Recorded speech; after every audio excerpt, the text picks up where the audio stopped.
Hello riders! Eric here from Ride Adventures on the Ride Adventures YouTube channel and probably some other places this video will show up. Hey, checking into you today, for you today from the Carretera Austral in southern Chile, Chilean Patagonia. Beautiful sunny day. We've been so blessed with great weather on this trip. I got a group of 7 other motorcycles with me and our support truck and crew. And we're riding down to Ushuaia and Tierra del Fuego at the end of the world. And some other people are going the opposite direction, as you can see. But yeah, I wanted to welcome you to a topic today, something I've been wanting to cover and have touched on a little bit in the past, and that's basically adventure rider training. Is it worth your time and money? A lot of training academies are popping up. Instructors are offering their services to help people get into this dual sport adventure riding topic. You know, if maybe you've been a street or a street only rider for a long time, or maybe you're just getting into riding in general, and you might seek out some of these academies and these training courses that are offered. And so I want to comment on, really, are these worth your time and money? I guess the first thing to say about that is that you should be taking everything that these instructors tell you, take it with a grain of salt. The main subject I keep hearing coming out of these academies and riders in our groups are saying is that they're being taught, and there's one particular outfit in the US that's famous for doing this, telling people that if you're off pavement, you're on your feet. And I cannot understate how absolutely ridiculous this statement is, to think that being off pavement means you should be in a standing position on a motorcycle. Really, guys? Okay, have you ever actually gone on a trip somewhere in the world like this in Patagonia? Now, in the past 10 years, I've seen a lot of pavement come into Patagonia, and we can no longer ride as we did. This was a rock slide, by the way, just opened back up a few years ago. When I started back in riding this route years ago, you wouldn't see pavement for days. This particular stretch we're on right now, we won't have pavement for 2 full days. So really, you're going to tell these people to stand the entire time they're riding for 2 straight days? They're on the bike 6-7 hours a day, whatever it is. Let's think about this, okay?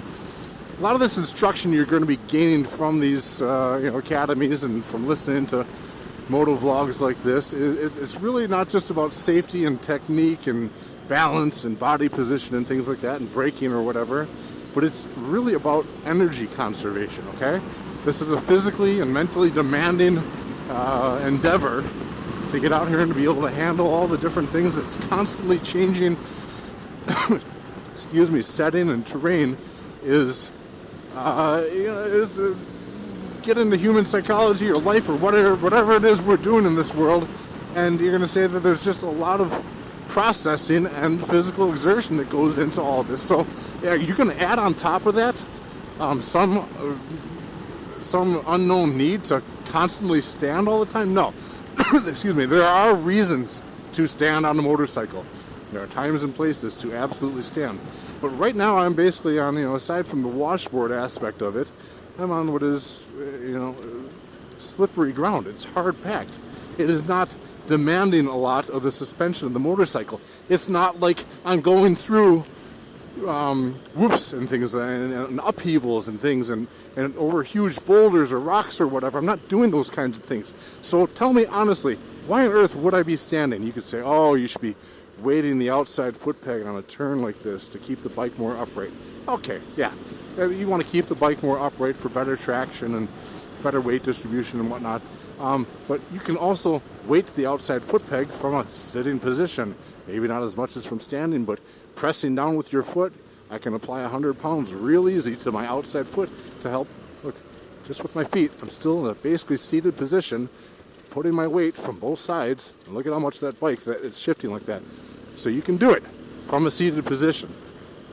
And it's just, again, I'm sort of ranting here in the thought that customers are coming to these tours having done these instructions, these weekend academies where they go and they pay top dollar for all the food and blah blah and all the instruction, and yeah, you're coming away with some good information, some experience, and it's building your confidence. But then they're coming down here, and I've seen them at the end of a riding day like this, exhausted by the end of the day because they've been standing, and they learned, they started young and early from their first days of adventure riding. Were in one of these training outfits, and so they sort of got groomed into only standing in these situations, and now they don't feel comfortable sitting, which is what I am doing 95% of the time. I'm in the dirt.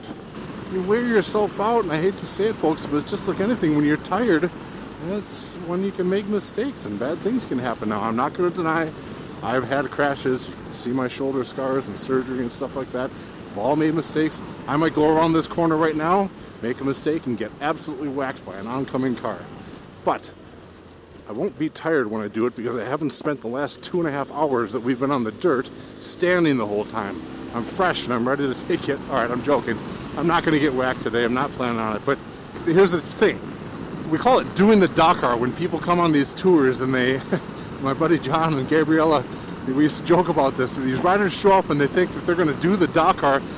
The footage you see on coverage of like the Dakar rally, the cool looking footage, the stuff that sells it and makes it look cool, is all riders standing.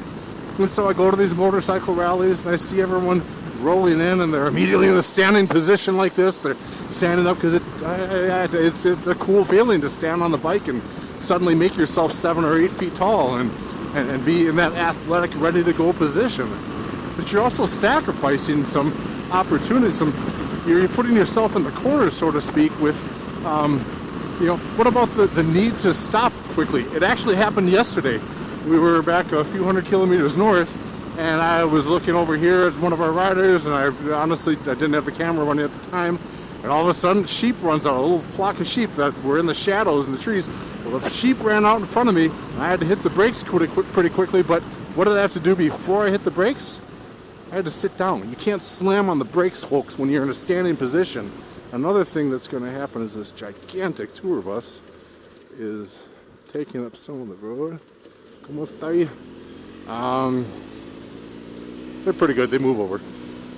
Another thing to consider is that in that standing position, how much control do you have over your handlebars? How good is your leverage on those handlebars from that standing position when your arms are jutted down below you like that versus this position, the seated position? You'll find out, again, you don't even have to be riding. You just go put the bike on the center stand and try it in both positions, and you will see very quickly that your control over the handlebars, we're not supposed to be riding with a lot of wrong side of the road, dude. Completely wrong side. You will notice that in this seated position, you've got greater leverage over the bars. And again, we're not needing to be, my muscles are not flexed at all. My hands are relaxed. A little bit of pressure as if I was holding a golf club, holding a bird so hard that you wouldn't crush it or kill it, but not so hard, not so light that it can fly away. Going back to what I started this topic about is really the idea of, should you believe everything that these training academies are saying? No, take it with a grain of salt. Learn from them, absorb, digest what they say, think about it, combine that and weave it into your own intuitions. And I'm gonna sneak past you. Follow your gut instinct. Take what they teach you, try it, consider it, but do not take it like it's the final truth.